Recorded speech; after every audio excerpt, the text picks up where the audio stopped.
আশা করি আমার টিনেজ ভাইয়ের আমার কথাগুলো একটু শুনবেন। এই গল্পটা আপনাদের শোনা উচিত। ভাই, মাদক একটা সুন্দর জীবন নিমিষে শেষ করে দেয়। গল্পটা আমার খুব কাছের একটা বন্ধুর। আমরা ক্লাস 10-এ পড়ি, ছোট থেকেই একসাথে বড় হয়েছি। ও খুব ভালো একটা ছেলে ছিল আর পড়ালেখাতেও অনেক ভালো ছিল। আমরা সবসময় একসাথে চলাফেরা করতাম। ক্লাস 9-এর শেষের দিকে ও একটা রিলেশনে যায়। দুজন দুজনকে খুবই ভালোবাসতো। ওরা সবসময় মেসেজে কথা বলতো, ইচ্ছে হলেই দেখা করতো। সময়গুলো খুব ভালো যাচ্ছিল। পরে আজ থেকে প্রায় 4 মাস আগে বাইরের কিছু ছেলের সাথে ওর পরিচয় হয়। তারপর থেকে ও আমাদের সাথে বেশি থাকতো না, এমনকি আমাদের কলও ধরতো না। পরে প্রায় 2 মাস আগে আমি জানতে পারি যে ও ওদের সাথে থেকে নেশায় জড়িয়ে পড়েছে।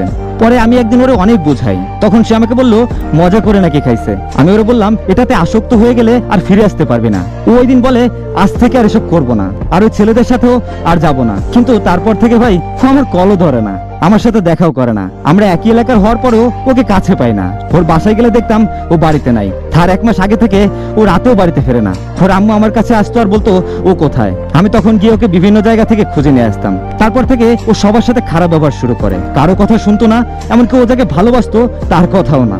বাসায় কিছু খায় না, আর কিছু জিজ্ঞেস করলেই ভাঙচুর শুরু করে। আর কিছুদিন যেতেই কোনো কারণ ছাড়া নিজের হাত কাটতে শুরু করে, তাও খুব ভয়ঙ্কর ভাবে। আর শুধু বলেও বাঁচতে চায় না। আমি আর ওর পরিবার মিলে অনেক বুঝাইছি, কিন্তু ও কারো কথা শুনতেই চায় না।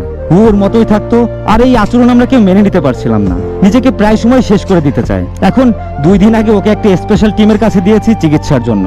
প্রথমত এই টিনেজ বয়সটাতে আমরা অনেক ভুল ডিসিশন নেই, আর তার মধ্যে সব থেকে বড় ভুল ডিসিশনটা হচ্ছে এই মাদককে বেছে নেওয়া। আমরা প্রথমে এটা শখবশত করলেও একটা সময় পর এটা আমাদের অভ্যাসে পরিণত হয়।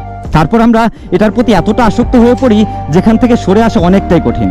মাদক কখনো কোনো কিছুর সমাধান হতে পারে না। কিছু মানুষের কাছে জিজ্ঞাসা করলে বলবে আমি কষ্ট ভুলে থাকার জন্য নেশা করি, কিন্তু আসলেই কি তাই? আসলেই কি মানুষ নেশা করলে কষ্ট ভুলে যায়? যদি এমনটা হয় তাহলে পরের দিন আবার কেন মাদক নিতে হবে? আপনি তো কষ্ট ভুলেই গেছেন, তাই না? আসলে এমন কিছুই না। এই মাদক আপনার এই কষ্ট কমাচ্ছে না, বরং আপনাকে আরো খারাপের দিকে নিয়ে যাচ্ছে। আশেপাশে চোখ ঘুরলে দেখতে পারবেন আপনার এলাকারই কোনো ফ্রেন্ড, কোনো বড় ভাই বা কোনো ছোট ভাই এই মাদকের নেশায় এতটাই আসক্ত হয়ে পড়েছে, লাস্টে গিয়ে সে একটা সময় পাগল হয়ে রাস্তায় রাস্তায় ঘুরতেছে।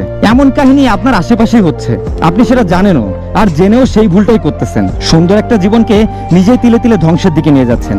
একটা কথা ভাববেন নেশা করার আগে, আপনার বাবা মার কাছে যদি কেউ এসে বলে আপনার ছেলে তো নেশাখোর, আপনার ছেলে তো নেশা করে, এমন সন্তান জন্ম দিয়েছেন কি করতে? তখন কি আপনার জন্য আপনার বাবা মার মান সম্মান একটুও থাকবে? আবার আপনার বাবা মার কাছে যদি কেউ এসে বলে আপনার ছেলেটা তো অনেক ভালো, অনেক ভদ্র, পড়ালেখায় ভালো, তখন আপনার জন্য আপনার বাবা মার মান সম্মান অনেক বেড়ে যাবে। বাবা মার গর্বের কারণ হতে চান নাকি অসম্মানের? নিজেই ভেবে দেখুন। আর কিছু কথা বলতে চাই, সেটা হচ্ছে আমিও এই টিনেজ বয়স পার করে আসছি, আর আমিও অনেক ভুল করছি, আর সেখান থেকে সরেও আসছি, কারণ আমি এই সুন্দর জীবনটাকে ওভাবে শেষ করতে চাই না। তাই আমার ভাইদের উদ্দেশ্যে বলবো, লক্ষ্মী ভাই আমার, নেশা কোনো কিছু সমাধান না। নামাজ কালাম পড়ো, ভালোভাবে চলো, পড়ালেখা করো, দেখবা জীবনটা অনেক সুন্দর। আর একটা কথা আছে না, সঙ্গ দোষে লোহা ভাসে। তাই এরকম কিছু বন্ধু বান্ধবের থেকে সবসময় দূরে থাকার চেষ্টা করবেন, যারা আপনাকে প্রতিনিয়ত খারাপের দিকে নিয়ে যাবে। এমন বন্ধুর জীবনে দরকার নাই, এর থেকে একা থাকা অনেক ভালো। আর গালাগালি যদি দিতে ইচ্ছে করে ভাইটাকে দিয়েন, সমস্যা নাই, বাট নিজেরা একটু ভাইবা দেখেন যে চেঞ্জ হওয়া যায় কিনা, জাস্ট একটু।